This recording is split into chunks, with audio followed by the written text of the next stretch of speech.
ఇంటి పత్రాలు దొంగతనం చేసి సేటు దగ్గర తాకట్టు పెట్టి బాలుకి అడ్డంగా దొరికిపోయిన రోహిణి.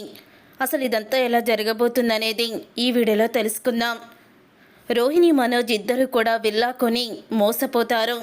మోసపోయిన తర్వాత తనకి ఇవ్వాల్సిన డబ్బులు ఇంకా లేవని బొంబాయి నుంచి ముఖేష్ అయితే ఇక డైరెక్టర్గా మనోజ్ వాళ్ళ ఇంటికే వస్తాడు. నాకు ఇవ్వాల్సిన డబ్బులు ఎందుకు పంపించలేదు, పైగా నేను ఫోన్ చేస్తే ఫోన్ ఎందుకు లిఫ్ట్ చేయడం లేదు అని అడుగుతూ ఉంటే అప్పుడే మనోజ్ అయితే, సార్ మీ డబ్బులు నేను ఒక నెల రోజుల్లో సర్దుబాటు చేస్తాను, ఇలా విల్లా కొనాలని వెళ్ళి మోసపోయాం సార్ అని జరిగిందంతా చెప్పడంతో అప్పుడే ఇక అంటూ ఉంటాడు ముఖేష్ అయితే, నువ్వు నీ భార్య ఇద్దరు చదువుకున్నారు, లోక జ్ఞానం తెలిసిన వాళ్ళు. 5 కోట్ల విలువ చేసే విల్లా 3 కోట్లకే వస్తుందంటే అసలు మీరు ఎలా కొన్నారో, ఎలా కొందామని వెళ్ళారో నాకైతే అర్థం కావడం లేదు. అసలు ఎందుకు మీరు ఇలా మోసపోయారు అని అడుగుతూ ఉంటాడు ముఖేష్ అయితే. ఇక ముఖేష్ అలా అడగడంతో అప్పుడే ఇంకా అంటూ ఉంటాడు బాలు, ముందు నుంచే మేము చెప్తూనే ఉన్నాం సార్, కానీ తను వినిపించుకోలేదు అని అంటూ ఉంటాడు బాలు. సార్ వాడు నెల రోజుల్లో డబ్బులు ఇస్తానని చెప్తున్నాడు కదా అని అంటూ ఉంటే, లేదు బాలు, నేను 2 రోజులు పై అధికారులను ఆపగలను, కానీ అన్ని రోజులంటే నా వల్ల కాదు. 2 రోజుల్లో క్యాష్ అంతా కూడా నువ్వు అప్పచెప్పాలి మనోజ్, లేకపోతే డీలర్షిప్ క్యాన్సిల్ అవుతుంది అని ముఖేష్ చెప్పి వెళ్ళిపోతాడు. అలా వెళ్ళిపోయిన తర్వాత ఇప్పుడు ఏం చేయాలి అని అంటూ ఇక తల పట్టుకుంటుంది ప్రభావతి. అప్పుడే ఇక ప్రభావతిని అంటూ ఉంటాడు మనోజ్ అయితే, అమ్మ ఇంటి పత్రాలు నీ బీరువాలో ఉన్నాయి కదా, ఇంటి పత్రాల్ని తాకట్టు పెట్టి డబ్బులు తీసుకొద్దాం, ఆ తర్వాత ఆ డబ్బులు నేను కట్టేస్తాను అని అంటూ ఉంటాడు మనోజ్ అయితే. అప్పుడే ఇక ఆ మాట విని అంటూ ఉంటాడు సత్యం, హేరా నీకు అసలు సిగ్గు అనేది లేదా, ఎలా అడుగగలుగుతున్నావురా మళ్ళీ, ప్రభా నీ ఇష్టం ఇంకా అని అంటూ ఉంటాడు సత్యం. లేదండి, ఇక వీడిని నమ్మి నేను దేంట్లోనూ తలదూర్చుకోవాలని అనుకోవడం లేదు, ఎందుకంటే వీడు దేంట్లో చెయ్యి పెట్టినా అది నష్టమే అవుతుంది తప్ప లాభం అవడం లేదు. ఒకవేళ వీడు మాత్రం ఇల్లు తాకట్టు పెట్టి ఆ డబ్బులు కట్టేసినా చివరికి ఆ డబ్బులు ఇవ్వకపోతే ఇల్లు తాకట్లోనే ఉండిపోతుంది, అన్ని లక్షలు నేను ఎక్కడి నుంచి తీసుకురాను, నా వల్ల కాదు అని అంటూ ఉంటుంది ప్రభావతి. తరువాత ఇక మనోజ్ రోహిణి ఇద్దరు కూడా గదిలోకి వెళ్తారు. వెళ్ళిన తరువాత బాలు మీనా ఇద్దరు వాళ్ళు మాట్లాడుకుంటూ ఉంటే ప్రభావతి వింటుంది, ఏవండి అసలు ఫర్నిచర్ షాప్ పెట్టడానికి అప్పటికప్పుడు మీ అన్నయ్య అకౌంట్లో 25 లక్షలు వేసిన రోహిణి వాళ్ళ నాన్న ఇప్పుడు కనీసం 1 లక్ష రూపాయలు కూడా ఇవ్వలేని పరిస్థితిలో ఉన్నాడా? వాళ్ళ మేనమామతో ఆ రోజు ప్రశ్న జవాబు తనే చెప్పుకుంది. ఆ రోజు ఏమీ కూడా అసలు తను మనకి నిజాల్ని బయట పెట్టలేదు, స్పీకర్ పైకి పెట్టి కనీసం వాళ్ళ మావయ్యతో కూడా తను మాట్లాడుతున్నట్టు నాకు అనిపించలేదు. రోహిణి కోటీశ్వరాలని అత్తయ్య ఎప్పుడు చెప్తూ ఉంటారు, కానీ అసలు తను ఎప్పుడు కూడా అలాగా కనిపించదు. ఎందుకండి రోహిణి ఉన్న నిజాన్ని దాచిపెడుతుందంటారా? ఇప్పుడు వాళ్ళ ఆయనకి వచ్చిన కష్టం తీర్చడం తనకెంతో పని కాదు, వాళ్ళ మావి చేతన్నా డబ్బులు తెప్పించుకోవచ్చు, కనీసం అత్తయ్య అయినా సరే ఆ మలేషియా మావైతే మాట్లాడితే బాగుంటుంది, అప్పుడు ఏంటి నిజమో అబద్ధమో తెలుస్తుంది, లేకపోతే మనోజు మీ అన్నయ్య మాట్లాడినా సరిపోతుంది అని అంటూ ఉంటుంది మీనా. అది వాళ్ళకి తెలియాలి, మనం ఏం చెప్తాం మీనా అని అంటూ ఉంటాడు బాలు. వీళ్ళిద్దరూ మాట్లాడుకున్న దాంట్లో చాలా నిజముంది అని అనుకుంటూ ప్రభావతి అయితే ఇక మనోజ్ దగ్గరికి అయితే వెళ్తుంది.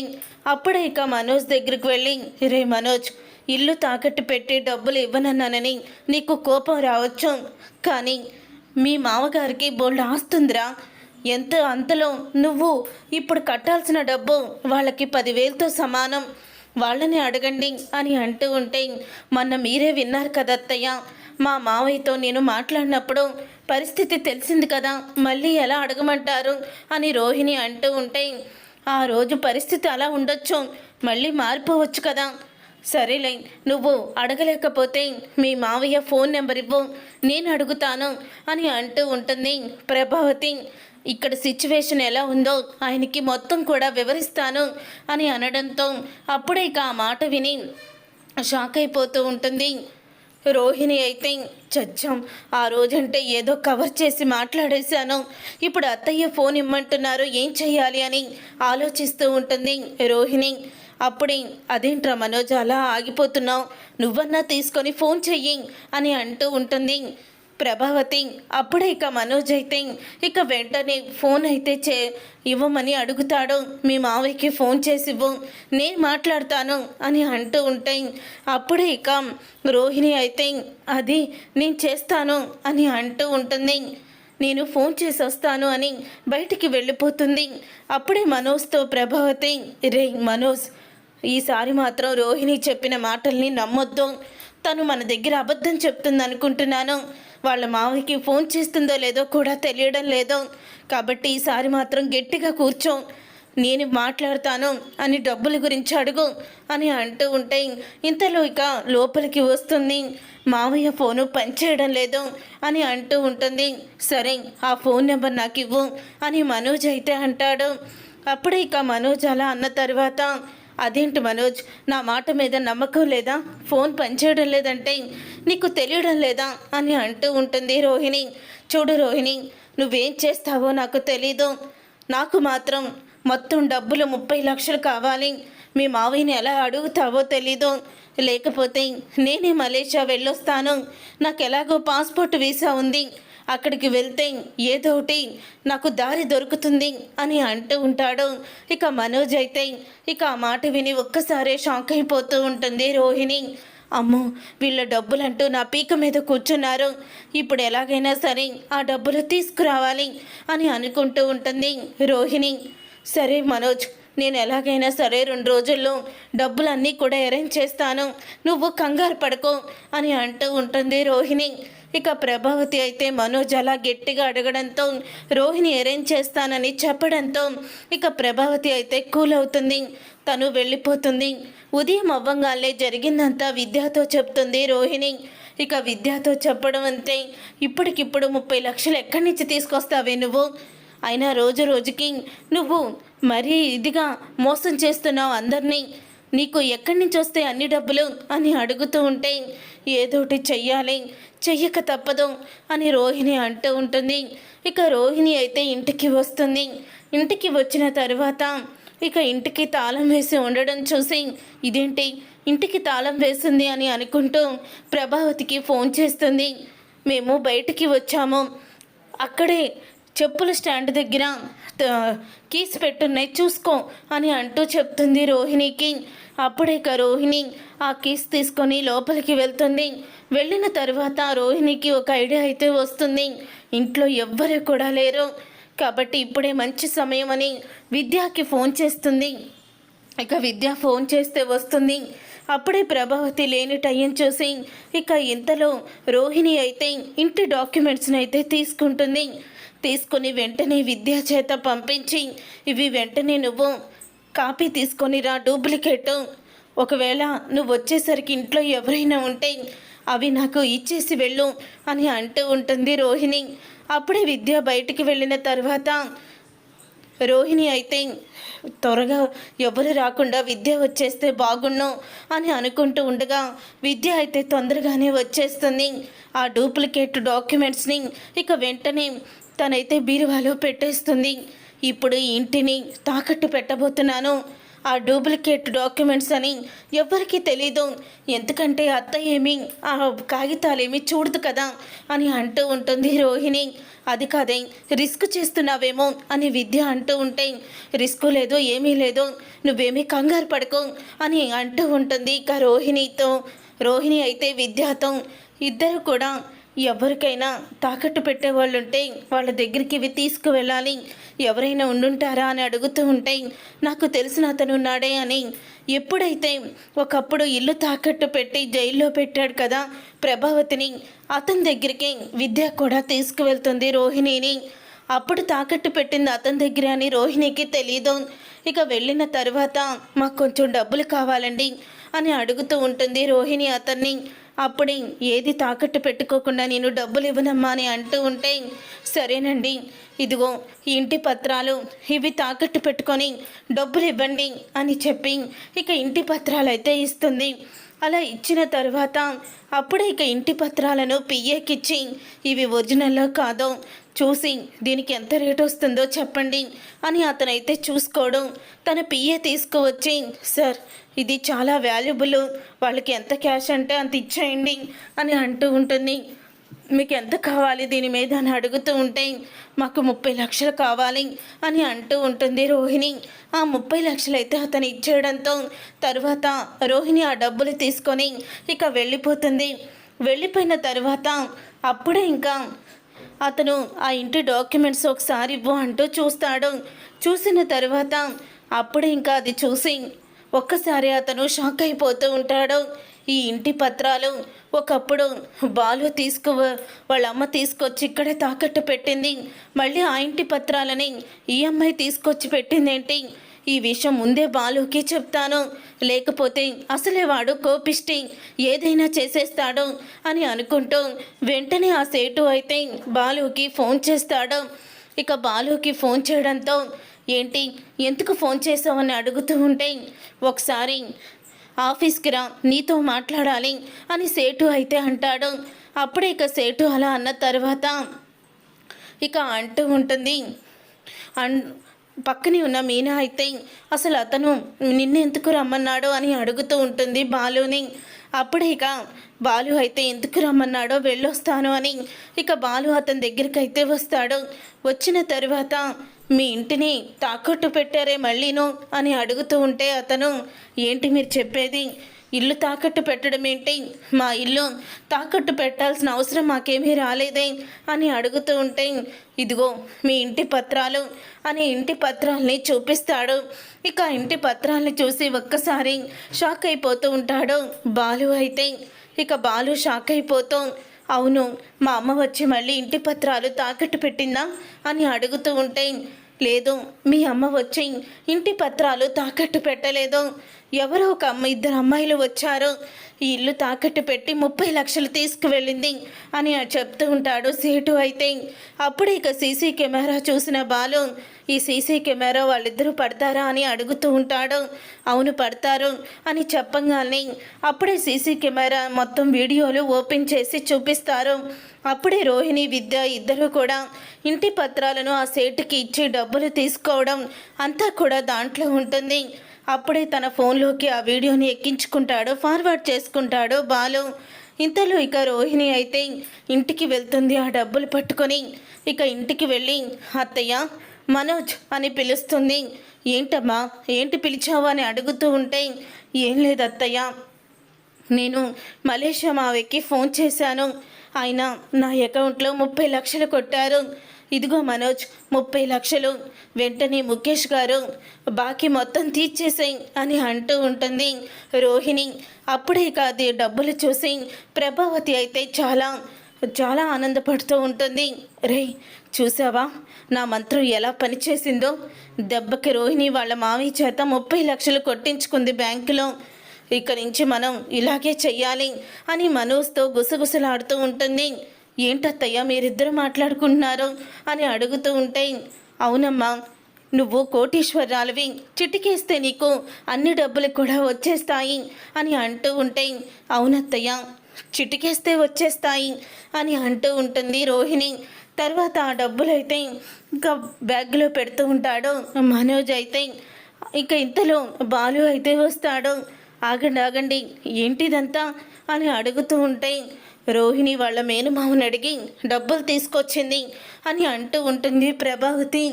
అవునా ఇంత డబ్బు ఒకేసారి ఆయన బ్యాంకులో వేశాడా అని అడుగుతూ ఉంటే, అవును బ్యాంకులోనే వేశాడు, నువ్వు పెద్ద బిజినెస్ రన్ చేయడం లేదు, ఒకేసారి అమౌంట్లో ఒకే రోజు 30 లక్షలు వేయడం, ఆ 30 లక్షలు ఒకేసారి విత్డ్రా చేసుకోవడం, ఇవన్నీ కూడా ఎలా సాధ్యమవుతుంది? బ్యాంకుకి చాలా రూల్స్ ఉంటాయి కదా, రోజుకి ఇన్ని లక్షలే తీయాలని అని అంటూ ఉంటే ఇక ఆ మాట విని ఒక్కసారి షాక్ అయిపోతూ ఉంటుంది రోహిణి. అమ్మో ఈ బాలు నన్ను అడ్డంగా ఇరికించేలా ఉన్నాడే అని షాక్ అయిపోతూ ఉంటుంది. అప్పుడే ఏంటత్తయ్య ఇది, బాలు ఇలా అనుమానిస్తూ అవమానిస్తూ ఉంటే మీరేమీ మాట్లాడారేంటి అని అడుగుతూ ఉంటే, బాలు అన్న దాంట్లో నిజం ఉంది కాబట్టి మేమెవ్వరం కూడా మాట్లాడటం లేదు రోహిణి. అత్తయ్యకి ఏం తెలియదు కాబట్టి అత్తయ్యని మాట్లాడమంటున్నావా? నిజంగానే బాలు అన్నట్టే అసలు నాకు తెలిసి ఇప్పుడు ఇంత అమౌంట్ బ్యాంకులో నుంచి ఒకేసారి విత్డ్రా చేసుకోలేరు. రేపు రేపు అలాగ ఎల్లుండి కొంచెం అలాగ కొన్ని రోజులు పడుతుంది అని అంటూ ఉంటుంది శృతి కూడా. అప్పుడే సత్యం కూడా అలాగే అంటాడు. ఇంతలో ఇక ప్రభావతి అయితే మీరు ఆగుతారా, పోనీలే అని డబ్బులు తీసుకొస్తే అందరూ అన్ని ప్రశ్నలు వేసి నా కోడల్ని అనుమానిస్తారా అని అడుగుతూ ఉంటే, అప్పుడే ఇక బాలు అయితే అమ్మ వెళ్ళి ఇంటి పత్రాలు ఒకసారి తీసుకురా అని బాలు అంటాడు. ఒక్కసారి రోహిణి షాక్ అయిపోతూ ఉంటుంది. ఇదేంటి బాలు ఇంటి పత్రాలు అడుగుతున్నాడు, నా మీద అనుమానం వచ్చిందా? అనుమానం వచ్చే ఛాన్సే లేదే అని అంటూ ఉంటుంది రోహిణి. ఇంటి పత్రాలు ఎందుకురా అని సత్యం అంటూ ఉంటే, ఏం లేదు నాన్న, ఇంటి పత్రాలు కావాలి, రేపు ఏదో ఇంటి పన్ను ఏదో కట్టాలని నాకు మెసేజ్ వచ్చింది, అందుకే నాన్న వాటిని జిరాక్స్ కాపీ తీసిద్దామని అని అంటూ ఉంటాడు బాలు. అప్పుడే ఇక సత్యం అయితే ప్రభా వెళ్ళి నువ్వు తీసుకురా అని అంటూ ఉంటే కంగారు పడిపోతుంది రోహిణి. అయినా రేపు పట్టుకెళ్ళొచ్చు కదా బాలు, అంత కంగారు ఏమొచ్చింది అని అంటూ ఉంటే, అప్పుడే ఇక లేదు నేను ఇప్పుడే చూడాలి, నువ్వు వెళ్ళి పట్టుకురమ్మా అని అంటూ ఉంటాడు బాలు. అయితే అప్పుడే రోహిణి చాలా టెన్షన్ పడుతూ ఉంటుంది, అవి నకిలీవని ఎక్కడ బయటపడిపోతాయా అని. అప్పుడే ఇక లోపల నుంచి తీసుకొస్తుంది పేపర్స్ అయితే ప్రభావతి. అప్పుడే ఇంకా రవికి ఇచ్చి, రే రవి ఈ డాక్యుమెంట్స్ ఒకసారి పరీక్షించు, ఇవి ఒరిజినల్లా డూప్లికేటా అని అంటూ ఉంటాడు బాలు. ఇక అర్థమైపోతుంది రోహిణికి బాలుకి నిజం తెలిసిపోయిందని. అప్పుడే ఇక వెంటనే రోహిణి అయితే చాలా కంగారు పడిపోతూ చెమటలు పట్టేస్తూ ఉంటాయి రోహిణికి. ఇంతలో రవి చూసి ఆశ్చర్యపోతాడు.